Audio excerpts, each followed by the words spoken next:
Hello everybody, welcome back to my channel Trading Secrets. This channel is for entertainment purposes only. For those of you who do not know, my name is Ali. I have over 20 years experience teaching accounting, economics, business and law. Through this channel I'll be providing some stock analysis and a quick update on the $1 Million Challenge. If anybody is not aware of this is a journey of investment of $1,000 to a return of $1 million over a period of 3 years using a strategy called compound return investing. So the objective is try to get 201 trades, each with an average return of 3.5%. It's not 201 consecutive trades. We do take into account losses. So for further details about how to join us for less than $9 a month, information is available in the description below. In today's video I'm going to be featuring a summary of the Naked Short Killer Strategies Live, and this is provided by Roger Hamilton, and it featured John Brda. It also featured Jeremy Frommer. David Lauer got scared and I think he was worried about something, so he chickened out. I wonder why. Christina Copeland also appeared, Mark Falk appeared, Wes Christian, I think he's a very busy man and he is definitely on our side, but he was unable to make it. But before we make a start on that, let's have a quick look at what's happening in the markets. Headline here from Bloomberg: the S&P 500 is back above 4,000 with tech leading the way. So great news here. Microsoft and Tesla are due to report earnings, and overall, if we have a look at the heat map here, so overall a positive day. Apple is up significantly, Tesla is up very significantly. The healthcare sector isn't doing too well, but if we just focus here on the EV sector, we can see here Tesla was up around about 7%, Rivian was up 7%, Lucid up 9%, and NIO also up 9% in anticipation of Tesla earnings. Sentiment is good, and great day here for the market for many of the tech stocks. So before we review the video, I'm going to give a shout out here to Market Watch News. So we are getting more coverage. So they have released an article here and they are aware of what's going on with regard to the battle against naked short sellers. So the headline here is small cap companies are going after naked short sellers in growing numbers. So this is positive. It's the biggest risk to the health of today's public market. So one thing I want to focus on here is the quotation there. It's the biggest risk to the health of today's public market. So I'm hoping this risk is from the naked short sellers, not a risk from attacking them. So I hope it's from that angle. And the other thing I'd like to have a look at here is a tweet here that I posted earlier, and that is with regard to Will Mead, who is a major social media influencer in stocks, and he has got wind of this article and he's quoted it here: small cap companies are going after naked short sellers in growing numbers. So thank you, Will, for quoting this article from Market Watch. Also like to chip in here to say good to have you on board. Hope you can give us more coverage, and also a reminder for everyone out there that there is a peaceful protest at the SEC Friday the 27th and Saturday the 28th of January, and all we are asking for is free and fair markets, no short selling, no use of synthetics to kill companies, and more transparency. So let's get straight into it. So this video was brought to us by Roger James Hamilton. So just a quick reminder, Roger James Hamilton is the CEO of GNS. So this was featured in the previous video. So if those of you who watched the previous video will know that his company from Zacks ranking has got a target price in excess of $21. The shorts attacked his company, and just a few days ago we saw that this was trading around about the 50 cents.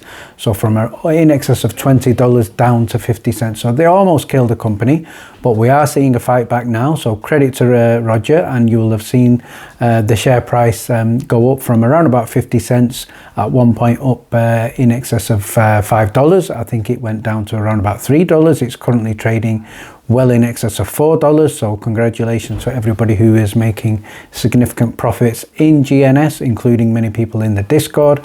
This is a stock that we called out also when it was trading around about the 50 cents. So let's get straight into these points. So the first one in yellow, number one, is Mark Falk. So Mark Falk is not actually a CEO. He's not an investor. He's a person is going to be doing the follow-up film to the Wall Street conspiracy, and he is somebody who is fighting for fairness, transparency and honesty in the markets. So the first thing he stated here is from his first production 2001, market manipulation has not changed and is a bigger monster than it is. So 2001, if you remember, Those of you who've also seen the film Madoff will know that he was about to be arrested. We had 2001, 9/11. Funding was cut from the SEC, so he managed to continue with his financial terrorism for another 7 to 8 years, destroying the lives of many people, including many suicide victims as well. So he's saying now, Mark is saying that the market manipulation has not changed, but it's now a bigger monster.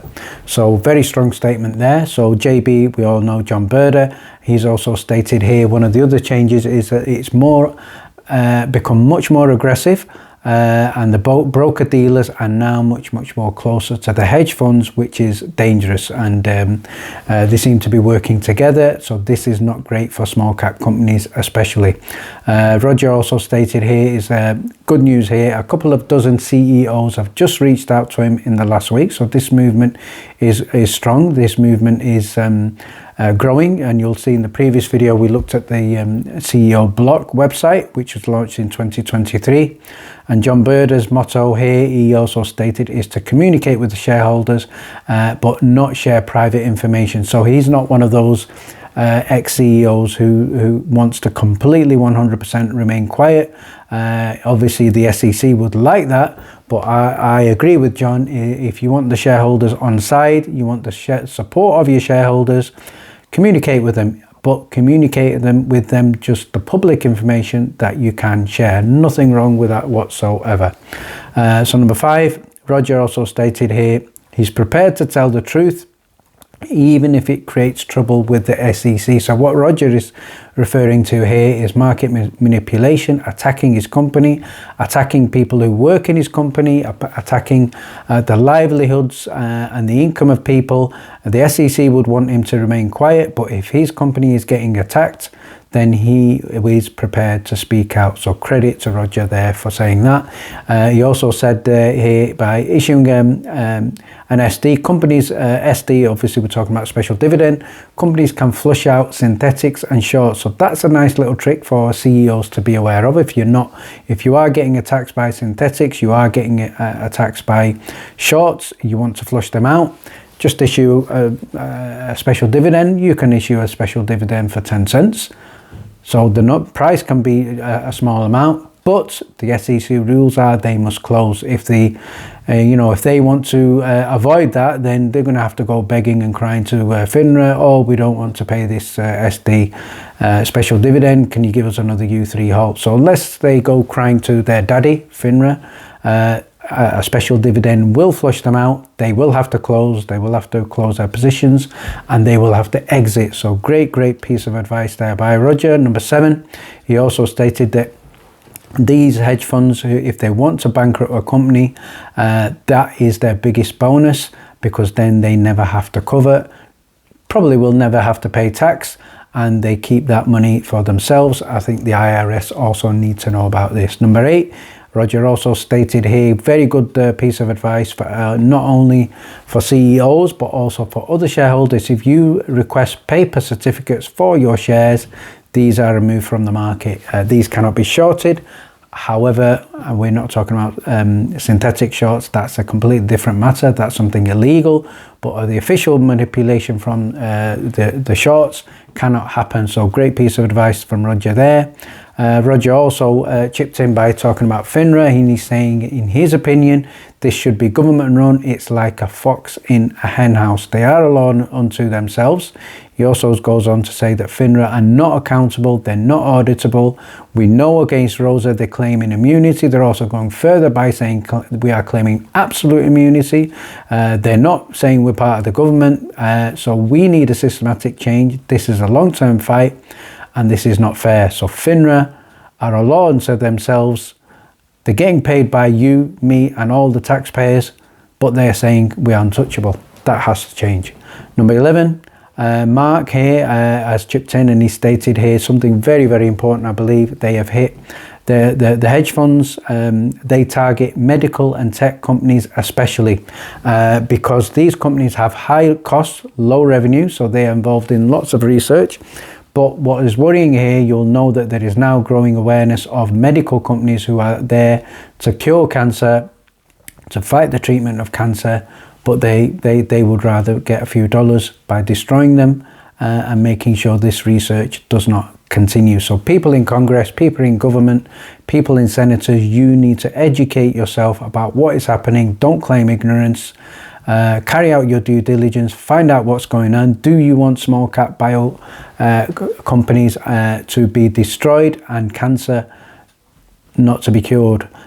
Because think about your grandmothers, think about your mothers, think about yourself. It's your health on the line. Number 12, John Brda also stated here, we now have a movement, we have a unique opportunity. It will start with Congress. This is a very strong statement. And here John Brda also said, who will then talk with the SEC, they'll then talk with FINRA, make the necessary changes and level the playing field. So very, very strong statement there from John Brda. If you look at the tweets from Ham the Short Killer, he's also saying FINRA have been served. Cryptic tweet. I'm very positive and I'm very hopeful that Congress are going to get onto them. So let's stay tuned with that. Hopefully it's a subpoena and FINRA get their act together. If FINRA are going to come out and say no comment, when we're going to say to FINRA, F you. Number 13, finally, Rogers also stated here is naked short sellers are not being enforced. This is the beginning of a movement and it is the end of corruption. So we know that naked short selling is a crime. We know it's illegal, but why is it being tolerated? Why are they turning a blind eye? When CEOs speak out or say something, the SEC will crack down on them, but why are they not cracking down on naked short selling? And finally, I'd like to finish off by giving a shout out to our weekly watch list. This is normally shared prior to trading on the Monday with the Discord members exclusively, but I'm going to share with you some of the stocks that we called out. So many of these have been excellent calls so far. So this week we called out MULN, we called out Mara, we called out DBGI, HLBZ, JFBR, ALL, COSM, BTB. And we also called out BOXD, ResF, so have a look at that one. We called out APPN, great call from previous week with a significant number of insider buys. We called out LYT. We also called out a stock CAAP, which is showing great reversal. So I'm sure you'll know that today has been a good day for squeeze stocks. We've seen HLBZ up in excess of 102%. We've seen ZUSA up in excess of 25%. And we've also seen GNS up in excess of 55%. So congratulations to everybody who's made some exceptional profits. And finally, thank you very much for watching. Please stay tuned.